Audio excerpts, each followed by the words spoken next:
Hey guys, hope you're all doing well. Now for today's video, I wanted to talk about one of the most iconic characters in the entire franchise. Robert Muldoon has become a fan favorite in the Jurassic Park series for a variety of different reasons. He's got dialogue that is instantly recognizable, an awesome African hunter attire that translates authority to the audience, and he's got the iconic Spaz 12 shotgun that many people associate with his character alone. Being the man that was responsible for keeping Jurassic Park safe, Muldoon's job came with some pretty dangerous dinosaur handling. This is the guy that's said to know more about raptors than anybody in the first movie, and it's also the guy that gets outsmarted and killed by the raptors while he was hunting them. Now of course, Muldoon's death scene comes complete with a badass quote that every fan of the series knows.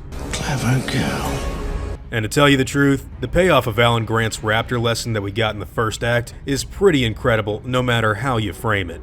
But just because this scene is iconic and fascinating doesn't mean that it's free from criticism. Now personally, I've never seen anything wrong with the scene, and in fact I actually think it's well done in every way, shape, and form that it possibly could be. But there's always going to be somebody out there that disagrees with something, no matter what it is. The opinion that Muldoon, the man who worked with raptors for their entire lives, should have known that this sort of behavior was a possibility, but was still easily outsmarted and killed by the animals he'd raised, is something that some people think is really dumb. And while I've already said that I am not one of those people, I do want to bring up something from the original source material that I think a lot of people don't know about.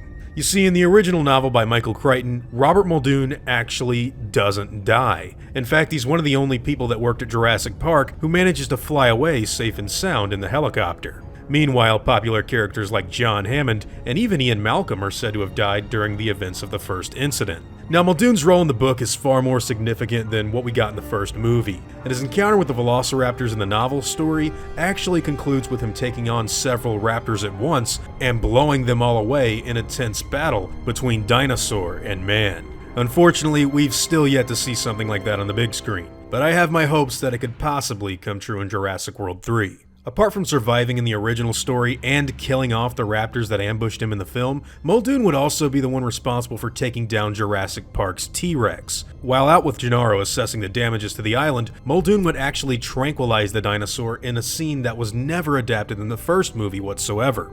That being said, it would happen to get passed on to what in many ways was Robert Muldoon's successor, when Roland Timbo took down the Buck Rex in The Lost World.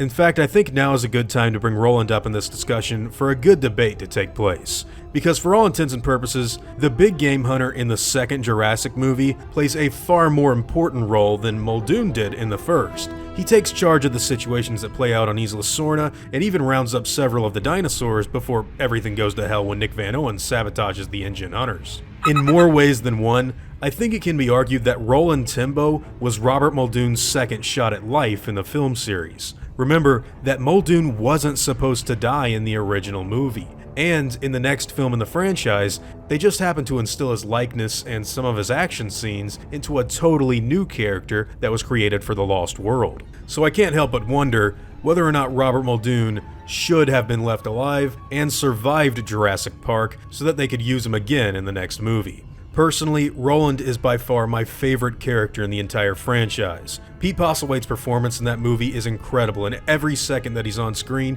is just undeniably awesome. I also really like Bob Peck's portrayal of a big game hunter in the first film. So if you're asking me personally, I actually like the way things turned out. But I do think that it does make sense for them wanting to keep the game warden alive if they were just going to hand over a lot of his book material to the next character. But anyways, this is honestly just the start of the discussion and not an absolute closed case. How many of you guys think that Robert Muldoon should have survived in the original Jurassic Park?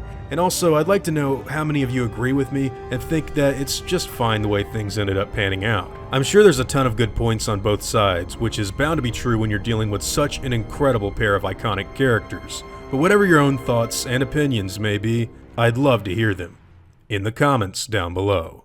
Now before I go, I want to thank all of my game wardens, as well as all of my InGen executives. I'd also like to thank all of my park workers and InGen hunters as well. Josh Blaylock, and Stephen Hill. Words can't really express how awesome it is to have you guys tell me how much you enjoy the stuff I do, and I seriously am extremely thankful for everything that you guys do to help. Honestly guys, it means the world. Now I'd like to thank every one of you out there for watching this video, and hope that you all enjoy today's content. If you feel like I deserve it, I'd appreciate the like, and hope that you'll consider subscribing if you're interested in hearing from me again. See you all in the next video guys, and as always, take it easy.